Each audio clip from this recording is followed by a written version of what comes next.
I did not grow up in church.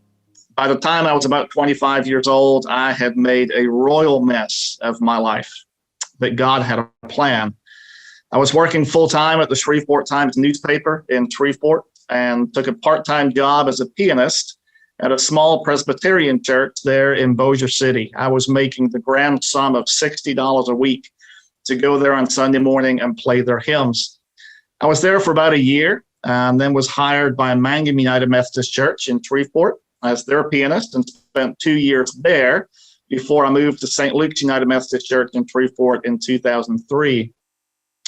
Over a number of years there at St. Luke's, I worked my way from being their part-time pianist to quitting my full-time job at the newspaper and then working full-time at St. Luke's as their music director and their youth director. And as with any ministry, there were ups and downs. And by about 2013, even though I had sensed a call to pastoral ministry a few years earlier, I wasn't sure if I was willing to go in that direction. And even if I was willing, I wasn't sure how all of that was going to be possible on top of a full-time job and a family. Reverend Barry Hoekstra was appointed there as the pastor in 2013 and became a great colleague and friend. He talked to me a number of times about going to seminary and pursuing the call to pastoral ministry. And in the summer of 2014, he tried again, asking me to just try it. If it's where I need to be, I'll know. And if it's not, I'll know that too, were his words. So I decided to take a step forward and registered for classes through Asbury Theological Seminary that fall. 1 week into that first semester, Barry was diagnosed with pancreatic cancer. And 3 weeks later, he passed away. So now I'm full-time on staff. I'm full-time in seminary. And it was too late to drop any of my classes. I tried. From then until about March of the following year, I was working 60 to 70 hours a week at the church, just trying to keep things going as best I could, as well as keeping up with seminary work and trying to spend time with my wife and my kids as much as possible. And it was in the middle of all of that chaos that I knew that I was exactly where God wanted me to be and was doing what God had created me to do. Not long after Barry passed away, his wife, Lisa, offered me his clergy robe, which is the robe that I've worn every Sunday since then, and is the robe that I will wear at my ordination. Without his words of encouragement, I'm not sure where I would be today. And so I give thanks to Barry and for his ministry, for those words of encouragement that have led me to where I am today. And I know he celebrates with me. So when I became the youth director at St. Luke's, we had a 27-passenger bus that required a commercial driver's license to drive it.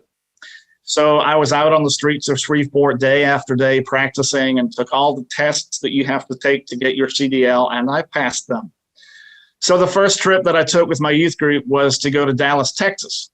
And as I was preparing for the trip, I went around the vehicle, did all of my pre-trip inspections as you're supposed to do, and off we went. Everything was going fine until we got on the interstate in downtown Dallas. And all of a sudden, I heard a loud clank as the mirror on the passenger side of the bus flew off and started bouncing down the interstate behind me, thankfully not hitting anyone. So to get to where we were going, I had to get across 2 or 3 lanes of busy interstate to take the exit, and then had 2 or 3 right turns. And of course, now I cannot see anything on the passenger side of this 27-passenger bus. So I recruited 3 of my older youth to sit on that side, and the rule was simple. If I ask whether or not I can move over to the next lane or if I can make a right turn, I need either 3 yeses or 3 no's. Otherwise, I am just going to keep circling Dallas, Texas until we run out of gas. Thankfully, we made it there safely, and I was able to get a replacement mirror put on before we had to drive home to Shreveport. But that was my introduction to youth ministry, and the kids never let me live that down.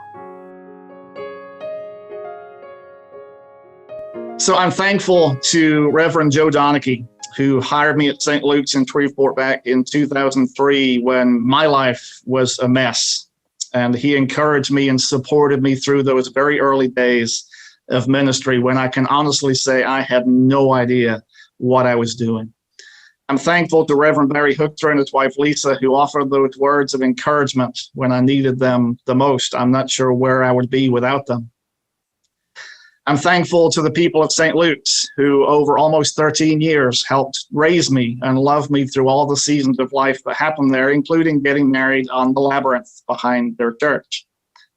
I'm thankful to Reverend Matt Rawl, who was my senior pastor at Asbury in Bossier for 4 years while I was the associate there, and still to this day keeps me laughing through the many struggles that ministry can sometimes bring. I'm thankful to Mark Bray and to Mark Goins, my two clergy mentors along the way, who have both gone above and beyond to guide me and support me through the process toward ordination. And to the many other clergy around the conference who have reached out at different times and offered support and guidance and prayers. But most of all, I'm thankful to my wife, Suzanne, and to my children, Christian and Hannah, who have made tremendous sacrifices over the years and have kept me grounded along the way.